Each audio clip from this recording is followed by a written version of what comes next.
म्हणजे आपण आजू आपल्या खेडेगावातच आहोत, जोपर्यंत आपण शहरात जाऊ शकत नाही तोपर्यंत ह्या भाजीची किंमत आपल्याला कळत नाही.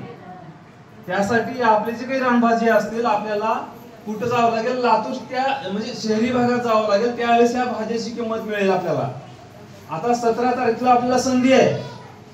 आपल्याला महाराष्ट्र शासन कृषी विभाग आत्मा विभागानं आपल्याला संधी दिली. त्या रानभाजी महोत्सवामध्ये आपले स्टॉल लावायचे आणि त्या संधीचं सोनं करून घ्यायचे आणि त्या रानभाजी महोत्सवामध्ये आपले करटुले असतील, हे जे काही भाजीपाला असेल ते आपल्या भाजीपाला लावायचे आणि त्या संधीचं सोनं करायचे. तुम्ही म्हटलात ह्या आता दाखवत ना 10 रुपये पिंडी म्हणून, कशाची होती? टाकळा नाही, कपाळफोडी म्हणजे त्याची भाजी आपण फुटफुटे म्हणतो. आपण फुटफुट्याला आपण कपाळफोडी पण भाजी म्हणतात, त्याला कपाळफोडी. ती भाजी जर तुम्ही तिथं 25 रुपये जरी किलो म्हणलात किंवा 60 रुपये जरी किलो म्हणलं तर आपल्याला विक्री करता येऊ शकते.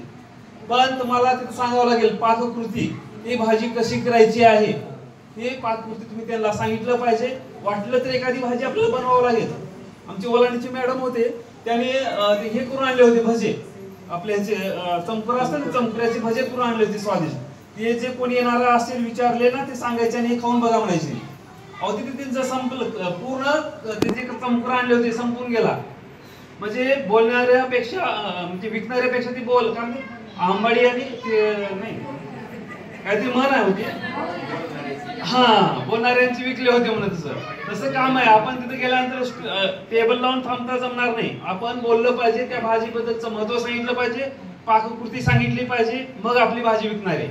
मग तुमची भाजी कशाची असो ते आपल्याला आज हसू येते. ते तरोटा आज विकते म्हणजे, अहो पहिल्याच्या काळी जावा थोडंसं मागे 10-20 वर्ष मागे जावा, तरोटा खाणारे, आगरड्याची भाजी खाणारे, पात्राची भाजी खाणारे 1-1 क्विंटलचे पोते उचललेत, 1-1 क्विंटलचे पोते उचलले हो. पण आज एवढं भारी मार्केट मधला आपण भाजीपाला खाऊन सुद्धा 50 किलोचं पोत उचलायला दुसरा माणूस लागतोय का नाही समोरच्या गोष्टीत.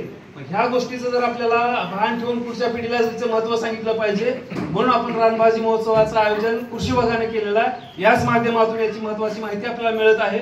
म्हणून सगळ्यांनी रानभाजी महोत्सवामध्ये जे काही भाजी आणल्या त्या भाजीचा वापर आपल्या शेतात करा आणि जे काही आपण भाजीपाला याच्या व्यतिरिक्त जे बनवतोय त्याच्यावरती आपण रासायनिक कीटकनाशकांची फवारणी